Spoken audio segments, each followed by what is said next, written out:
I rise in support of the NDAA that's on the floor now, but also in strong support of an amendment that has been offered by Senator Reed of Rhode Island to the NDAA. And actually, I have a deja vu feeling in the speech, because the speech is largely about what I gave as my maiden speech in February of 2013, and that is the BCA budget caps and sequester. To begin, before I focus on the amendment from my colleague from Rhode Island, the ranking member of the Armed Services Committee, I do think there's a lot of good policy in the NDAA. We worked on it together. The committee process is a productive one. I think we always find a great degree of bipartisanship as we're trying to tackle the programmatic description of our nation's military budget and support.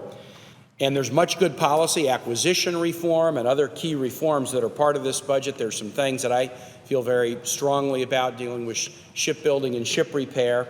And I think it's great that we're having the debate on the floor. We've had NDAAs passed, but we haven't had a lot of floor time on them in 2013 and 2014. So the fact that we are having this debate about the critical nature of our nation's defense and the authorizing bill on the floor, that's very, very positive. There's some aspects of the NDAA that, I don't like. There's some things I wish that were in that are not, but that's part of the process, and I think we could all say that, but I'm glad that we're having the debate on the floor. However, the thing that is in the NDAA that I have the greatest concern about is the use of what I consider a flagrant budget gimmick to sneak by defense spending caps that were imposed by the 2011 Budget Control Act. And I think the gimmick is a serious one and a challenging one, and the gimmick is dishonest, it is bad for the nation's defense, and it is also bad for America's non-defense priorities. The good news is the budget can be fixed, and my colleague from Rhode Island, the ranking member of the Armed Services Committee, has a proposal to fix it. The proposal was offered in committee and rejected, but it's going to be offered again on the floor. I want to describe it and explain why I strongly support it. First, the gimmick itself, just for the public on this.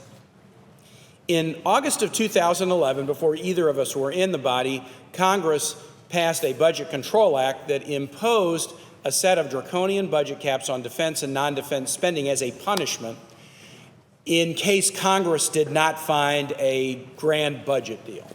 So the wisdom of this body at the time was, we will sort of punish ourselves unless we can find a budget deal. I describe that colloquially as, if we don't do something smart, we will do something stupid. Well, Congress didn't do something smart. There wasn't the grand budget deal that many hoped there would be. And so in March 1 of 2013, budget caps went into effect that put a significant crimp in both the defense and non-defense items in the nation's budget. The first speech I gave on the floor in February of 2013, after my first state recess week, was I traveled around and I heard from my citizens talk about how bad these caps would be, especially for the nation's defense, and I stood up and just shared what my constituents had described to me. But nevertheless, the caps went into effect, and we agreed through the early 2020s to limit, in a very significant and tough way, both defense and non-defense spending. So what is the gimmick that is in this NDAA that's on the floor today? A decision was made that the world has changed since August of 2011. ISIL has grown up and is gobbling up acres and square miles of territory. We're battling against Ebola as we were earlier in the year. North Korea is cyber attacking major American corporations. Vladimir Putin has moved into the Ukraine and is threatening other nations. There's a lot of challenges. And so it was the wisdom, first of the president in submitting the 2016 budget and of the Armed Services Committee, that living under the defense cap is a bad idea. It would be a bad idea for the nation. But instead of just saying, okay, the cap's a bad idea, let's adjust the cap, which we can do with 60 votes in this body and concurrence of the House, a decision was made, let's not adjust the cap, let's end run the cap. And so we want to exceed the cap. We want to exceed it by $38 billion in 2016. But rather than adjust the cap, let's do this. Let's just take $38 billion that the nation needs to be safe, and we'll put it in what's called the OCO account, Overseas Contingency Operation. It is something that's not subject to the cap. It's supposed to be used for core warfighting activity, but the $38 billion doesn't represent core warfighting. We've spent $2 billion in the last year, for example, in the war on ISIL. We're not going to spend $38 billion in the next year. No, instead, we're going to fund all kinds of non-emergency, non-contingency, non-warfighting expenditures that would require an adjustment of the cap. We're just going to put them into the OCO account, kind of the slush fund, and by doing that, we end run the law of Congress, the Budget Control Act. Madam President, I asserted, and I strongly believe this is dishonest, it's bad for defense, and it's bad for the non-defense accounts. It's dishonest. It's dishonest because if we need this money for defense, we should fix the budget control caps. That's what we should do. We shouldn't call expenditures for daily operations that aren't core warfighting, we shouldn't call them part of the OCO account. That violates the way the OCO account has been treated. And once we go down that path, you're going to see everything going into the OCO account, and we'll really end run. So we're not being honest with ourselves, but especially since we all know what the game is, we're not being honest with the public. Second, putting this money, the $38 billion, in the OCO account is bad for defense. Defense needs the ability to plan. If we put the money in the OCO account, is it going to be here next year? Isn't it going to be here? There's sort of a wink and a nod. It'll probably be here. We ought to be acknowledging that these funds are needed in the base defense budget so that our defense DOD personnel can plan that it will be there in the future, because that is probably our intent. It's bad for defense to put this in the OCO account. And third, it's bad for the non-defense accounts. If we're going to say the BCA caps are bad and we should adjust them, instead of using an end run, let's adjust them. And let's adjust them not just for the defense accounts, but also for the non-defense accounts, because, Madam President, as you and my colleagues here know, the non-defense accounts are critical to the nation's defense.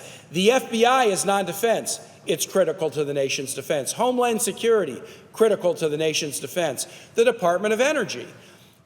The research we do in the DOE is for much of it is for the reactors on nuclear carriers and nuclear subs. Those get cut by budget caps. They're critical to defense. We ought to be lifting the caps on the non-defense accounts as well. So the gimmick that's used is a gimmick. It's dishonest. It hurts defense. It hurts non-defense accounts that are important to the nation. Good news, there's a solution. We're doing this because we don't like the budget caps. That's why we're doing this. That's why we're using the OCO gimmick. And if we don't like the budget caps, we should fix them. We should find the 2015 version of the Murray-Ryan budget deal that was reached in December of 2013, where we agreed to adjust the budget caps. That deal accepted part of sequester.